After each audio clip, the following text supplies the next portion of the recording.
Welcome to Buffzone. We're here for Game 11 of the Colorado football season. Boy, they don't get much bigger than this one. The Colorado Buffaloes ranked number 10 in the college football playoff rankings. They're taking on Washington State, who's ranked number 22, here at Folsom Field on Saturday at 1:30 p.m. Colorado is leading the Pac-12 South Division. Washington State is leading the Pac-12 North Division. And the first battle of top 25 teams here at Folsom Field since early in the 2002 season. And really, you could argue this is the biggest game when you look at all the stakes involved, that this is the biggest game here at Folsom Field since that 62-36 beatdown of Nebraska late in the 2001 season. So this one is huge. If you like football and you like good football and you want to come to a game, this is the one to come to, because this is one that the Colorado Buffaloes have been waiting for a long time. After a decade of losing, this is the type of game they've been waiting for. And there's a lot at stake for the Buffaloes, because if they win this thing, then they still stay in the first place in the Pac-12 South. They're in the driver's seat to get to the title game. If they lose this one, however, and USC beats UCLA, which they're favored to do, then Colorado can't win the South. So this is kind of a must-win for the Buffaloes. The stakes don't get much higher. And the Buffaloes, these players have not been through this since they've been here, but they talked about kind of not getting psyched out about that, but relishing the moment, and a lot of them talked about that this week. Are you not excited? Who's not excited to cover that, and who's not excited to play in it? I mean, to be able to play in a big game, especially at home in front of our fans, who's been incredible this year, and to finally we're 8-2, and to finally kind of get over the hump, and we're not losing all the time, and we're playing for something in November. The November games matter, and so it's really important. It's really exciting. I don't think anyone's uptight. I think it's awesome. As further we go, the better each game gets, and the more fun they get too. We approach it the same way, but I feel like naturally, because we know what kind of game it is, I feel like the intensity builds up, but we approach it the same way how we've been approaching all the other games this year.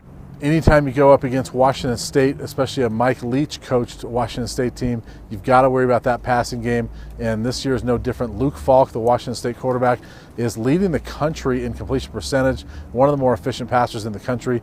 Gabe Marks, their top receiver, last week beat Nelson Spruce's Pac-12 record for career receptions. Obviously, Spruce, a former Buff, set that record just a year ago, so Gabe Marks, we know, can play pretty well. This passing offense is very good for Washington State, and the Buffs talked this week about having to go against that offense. Defensive-wise, we just know we're going to get one of the best offenses in the country. Quarterback that can play that's going to play in the NFL, great pocket presence, and great receiver that's going to play in the NFL. So it should be a good game. Just stick to our game plan, listen to the coaches, and trust each other, faith in God, and really study film like we've always been doing. Nothing's really changed, to be honest. We still studying film how we study film all season. We still listen to each other, still listen to our coaches. So if we stick to our game plan, we should be fine. I think our secondary, if you're a good secondary player, you kind of got to have a little bit of that swagger, and you got to have a memory that's gone just like that on a good play or a bad play. And so I think they're excited about playing against Washington State. And when you watch them on film, they're excellent at what they do. They catch the ball right on the sidelines. You go, how'd they get the ball there? How'd he get his foot down? So it challenges you to be at the top of your game. So I know they're excited about that challenge, because Washington State is, Falk can put it anywhere, and the receivers are excellent. It's not just the passing game at Washington State that's very good, however. The Cougars are running the ball better than they have in a long time. And linebacker Kenneth Olagbode talked to me about just being able to stop that run game. They've got kind of a three-headed monster over there. He talked about having to go against the running game of Washington State. And they run the ball hard, and not only do they run the ball, those running backs can block well too, because they have to with all the passing they do. I mean, in terms of every running back is different. Every single guy you face is going to be different. He has a different move, or whether it's a stiff arm or try to run you over. No matter what, you have to be sound and make tackles. For Colorado offensively, they know they've got to score points in this one. As good as the Colorado defense has been this year, and we expect them to play well because they have most of the year, Washington State still finds a way to score points, which means Colorado is going to have to put some points on the board. They got back on track offensively last week in beating Arizona 49-24. It was huge for this offense. For Sefo Liufau threw 3 touchdown passes. Shea Fields getting the end zone a couple times. Philip Lindsay ran for 3 touchdowns, so they had sputtered the previous 2 weeks, so for them to get back on track, that was huge, and they're going to need it this week. When you play a team like Washington State, where they have such a high-powered offense and they score so many points no matter kind of what team they play, I think it's important for us to go out there and have another good performance this week. With this Washington State defense, they're just sound all around, and so we've just got to be consistent throughout the whole game, and it's going to be back and forth. No one's going to blow each other out.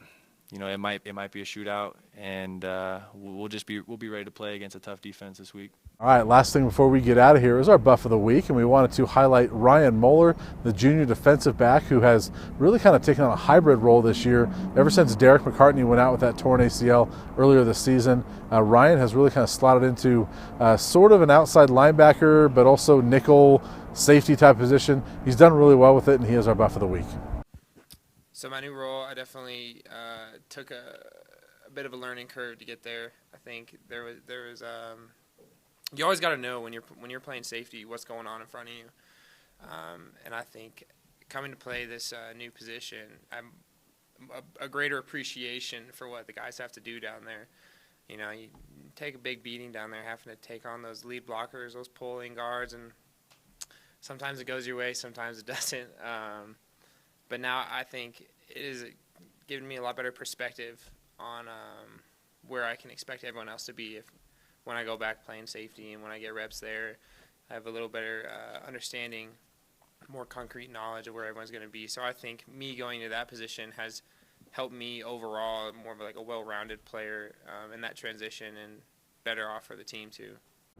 That'll do it for us this week. We'll be back next week to preview the regular season finale as the Utah Utes come here, a game that could actually be bigger than this one, as the Pac-12 South title could come down to that game next week. This one obviously huge this week, but we'll be back next week to talk about Utah.